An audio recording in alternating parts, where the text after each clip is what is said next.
मोटा मोटी तौर पे मैं बता देता हूँ। देखो, समझते हैं बात को। हम कहाँ पे फाइट कर रहे थे?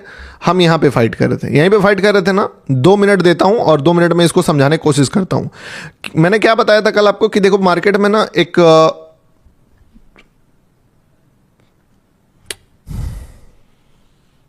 यस, हाँ कल का बता देता हूँ।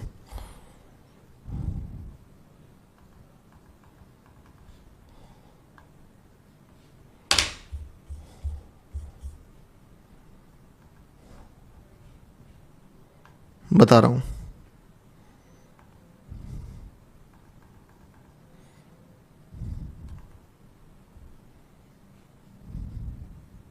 ठीक है, सुनना। कल का लॉजिक में मैंने आपको एक बात बताई थी कि अगर मार्केट देखो, सीधी बात है कि एक जोन में अगर फाइट कर रहा है, ठीक है, ये जोन में फाइट कर रहा है, तो बायर और सेलर एक ही चीज चाहता है। बायर चाहता है कि मैं जिता दूं ताकि ये वाला लेवल टच हो जाए, ठीक है, और सेलर चाहता है कि मैं किसी तरह जीत जाऊं ताकि ये वाला लेवल टच हो जाए। तो दोनों अपने अपने लेवल्स के लिए फाइट कर रहे होते हैं, लेकिन हम ये नहीं जानते कि कौन जीतने वाला है। तो क्या होता है कि जो भी सबसे लास्ट ट्राई मारेगा, उस ट्राई को मैंने पकड़ा था बायर की तरह कि ये अगर जीतेगा तो यही आखिरी है, ये अगर नहीं, ऐसे अगर इसको देखो यहाँ पे, अब जैसे कि ये चार्ट दिख रहा है, इस पे क्या दिख रहा है कि 3 बार रिट्रेसमेंट आया, लेकिन इन तीनों बार बायर आया, तो बायर आया तब जीता। लेकिन अगर इसमें से एक बार भी बायर आने में नाकाम हो जाता है तो फिर सेलर आ जाता है, क्योंकि भाई 3 जीत चाहिए था। कल बताया था ना, किस्मत 1, किस्मत 2, किस्मत 3, जिसमें बोला था किस्मत 1 तो जाएगा, किस्मत 2 टफ है।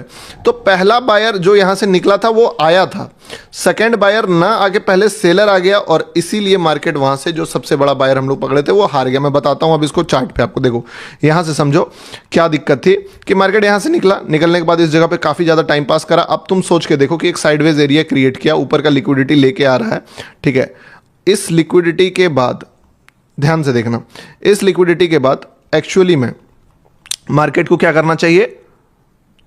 या तो बहुत ज्यादा नीचे न जाके ऊपर चले जाना चाहिए, क्योंकि रूल क्या कहता है कि अगर मार्केट लिक्विडिटी लिया है तो फिर दोबारा लिक्विडिटी लेके ऊपर नहीं जाएगा, एक्सेप्शन केस में चला जाएगा। बट ये क्या किया, ये वहां से गिरते गिरते गिरते गिरते पहला इस लेवल पे लिक्विडिटी टच किया, फिर ये लेवल पे लिक्विडिटी टच किया, ठीक है। मैं आपको पहला बाइंग बताया इस जगह पे, क्यों? क्योंकि मुझे लगा कि चलो ठीक है, बहुत बड़ा लिक्विडिटी नहीं है, तो एक पल के लिए इसको अवॉइड करते हैं कि कहीं मार्केट ऊपर ही जाने वाला, और ऊपर से बहुत बड़ा लिक्विडिटी ऊपर में था, बड़ा लिक्विडिटी जो हम लोगों ने वनडे पे देखा था। तो यहां पे मैं फर्स्ट अटेम्प्ट नहीं मारा था, मैं बोला था आपको कि एक बार ये रिजेक्शन आ जाए, सेलर आ जाए। तो सेलर आपने देखा था इस कैंडल पे सेलर आया था कि गिरने वाला था, लेकिन फिर संभल गया। तो मैंने इस कैंडल को देख के अपना मूड बदला था और बायर बना था। ये बाइंग गया, थोड़ा ऊपर गया, ऊपर जाने के बाद गिरना स्टार्ट किया, मैं इस पे सीटीसी निकलवाया आपको, वापस लो ब्रेक किया, ठीक है। अब सुनना, यहां पे स्टार्ट होता है लॉजिक कि जब ये लो ब्रेक कर दिया ना, तो मेरे मन में था कि अब ये गिर ही जाए तो ज्यादा बेटर है, क्योंकि अब तो मल्टीपल टाइम्स एक ही चीज को 1 टाइम 2 टाइम 3 टाइम थोड़ी करेगा मार्केट।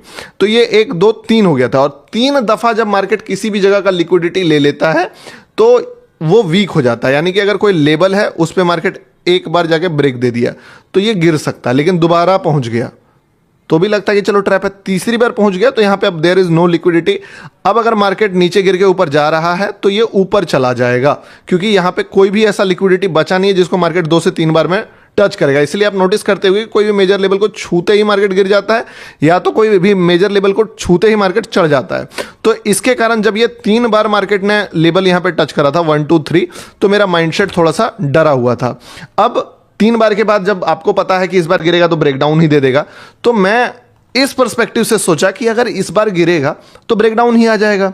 और ब्रेकडाउन मैंने आपको बताया भी था कि देखो ब्रेकडाउन आएगा भी तो ऐसे नहीं आएगा, थोड़ा ऊपर जाएगा और फिर ब्रेकडाउन वाला ही फॉल कर जाएगा। तो अगर बायर कदम रखना चाहेगा तो कहां रखेगा, क्योंकि इस बार अगर गिरा चौथी बार तो फाड़ देगा, वो गिर जाएगा।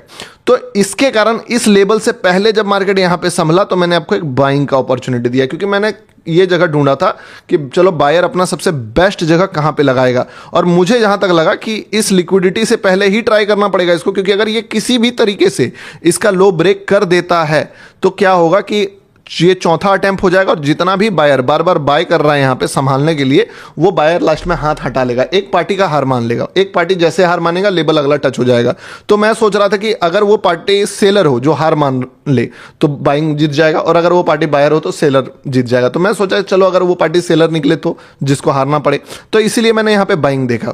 फर्स्ट अटेम्प्ट में मुझे पता था कि बायर भी एड़ी चोटी का जोर लगाएगा, इसीलिए जब ये मार्केट राइज किया यहाँ पे तो मैंने आपको क्या बोला कि देखो यहां से आएगा, यहां पे सेलर भी आएगा, लेकिन ये ही सबसे लास्ट कोशिश होने वाला है बायर का कि अगर यहां से संभाल लिया तो ट्राई करेगा जीतने का, और अगर यहां से गिरा तो ऐसे भी खत्म है।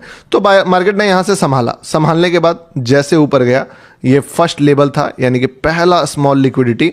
अब तुम समझो यहां से कि जब मार्केट इस लिक्विडिटी पे टच किया, टच करने के बाद एक रेड कैंडल बनाया, तुम ध्यान से देखोगे तो ये कैंडल फिर से ऊपर जाने का कोशिश किया था यहां तक, ठीक है, ऑलमोस्ट यहां तक कोशिश किया था जाने का। और जब ये यहां तक गया था ना, मुझे क्लियरिटी आ गया था कि मार्केट अब सीधे ऊपर निकल जाएगा। क्यों? क्योंकि भाई सेलर आ गया इस कैंडल में और अब यहां से निकला तो इक्वेशन ऐसा बदलेगा कि फिर ये लेवल और ये लेवल, ये तीनों लेवल रास्ते का नाश्ता बनेगा इसका। और जैसे ही इस एरिया को क्लियर किया मार्केट, तो फिर सेलर इसमें हाथ नहीं डालेगा और ऊपर चला जाएगा। लेकिन मार्केट यहां पे सबसे घटिया काम किया, और वो काम किया कि इसको जो ऊपर गया था विद इन कैंडल नीचे गिरा दिया। अब यहां पे एक्चुअली में कोई भी बायर कदम नहीं रखेगा, क्योंकि कहां से रखेगा भाई? बायर ने यहां ट्राई कर लिया, बायर ने यहां ट्राई कर लिया, बायर ने यहां ट्राई कर लिया। यहां पे बायर को ट्राई करना ही नहीं था, लेकिन बायर और मैं ये बात जानता था कि अगर यहां से नहीं ट्राई करेगा तो कहीं भी जगह नहीं बचेगा। इसीलिए इस अनएक्सपेक्टेड प्लेस से जो बाइंग आया था ना, ये बता रहा है कि बायर अपना आखिरी दाव खेल चुका था। तो इस आखिरी दाव पे कि एकदम सपोर्ट से थोड़ा पहले से जो उठाया है प्लस यहां पे उठाया है, ये दोनों बार जो बायर ट्राई कर चुका है, अब इसके बाद बायर फिर क्या ट्राई करेगा? क्या बच जाता है? चढ़ाना होता तो यहीं से चढ़ा देता, यहीं से चढ़ा देता, या तो यहीं से चढ़ा देता। तो मैं समझ गया कि बायर भी एक हद तक अब रेसिस्ट करेगा, उसके बाद बायर बोलेगा भाई हटो, पोजीशन से हट जाओ। और हुआ वही कि बायर अपने जो भी स्ट्रगल वो एक बार, दो बार, तीन बार, तुम देख रहे हो बार बार कहां कहां आ रहा है, अनएक्सपेक्टेड जगह पे आ रहा है। यहां पे आ गया सेलर, आया, फिर बायर यहां पे आया, यहां पे आया, यहां पे आया, यहां पे आया। जब इतना आने लास्ट यहां पे आया, तो अब बायर इसके बाद कदम नहीं रखेगा। और बायर अगर कदम नहीं रखेगा तो फिर सेलर तो भैया तब से तो कोशिश कर रहा है इसको यहां गिरा दो, यहां गिरा दो, यहां गिरा दो, यहां गिरा दो। सेलर कितना कोशिश कर चुका है? एक बारी, दो बारी, तीन बारी, चार बारी, पांच, छह बारी, तो पांच बारी। तो इस बार अगर सेलर जीतेगा तो फिर ये जो लेवल दिख रहा है ना आपको, मैंने क्या बोला था कि ये लेवल फिर इसको नहीं रोकेगा, फिर रोकेगा ही नहीं, क्योंकि अगर चलना होता तो यहीं से चल जाता ये, तो यहां से चलने का कोई सेंस नहीं है। इसीलिए जब मार्केट आपको दिखा कि मैंने बोला भी था, क्योंकि शॉर्ट का ट्रेड भी बेस्ट बता दूंगा, तो जब ये कैंडल ब्रेक कर दिया और निकलना स्टार्ट किया यहां से, ठीक है, इसमें मैंने भी पैसे बनाए थे, तो मैं यहां पे लिया था, तो मार्केट यहां तक गया और जाने के बाद फिर जो सीधा लेवल बनता है कि एक तो लेवल ये बनता है कि अगला लेवल, और दूसरा ये बनता है। तो मार्केट सीधा इन दोनों लेवल्स के आसपास गया, यहां तक गया, और जाने के बाद फिर थोड़ा सा रिएक्शन दिखाया, उसके बाद फिर अगला फाइट हुआ। सीधा बात है, लॉजिकल टारगेट यही था, 120 पिप्स का था, तो 100 बोला भी था मैंने। दैट्स इट, समझ में आ गया लॉजिक? अब देखो क्या है ना कि लाइव मार्केट में कितने दिमाग एक ही बदन,